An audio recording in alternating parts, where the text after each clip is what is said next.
In this support video, we will be changing the wash time. Press and hold the function button for 7 seconds.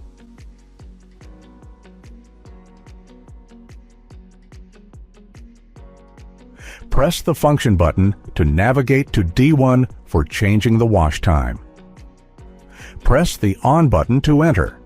Press the off button to decrease, or function button to increase time.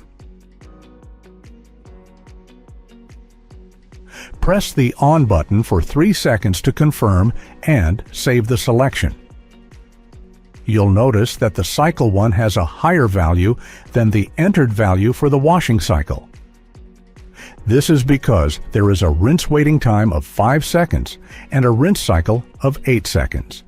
This can also be modified by accessing D2 for rinse waiting time and D3 for rinse time.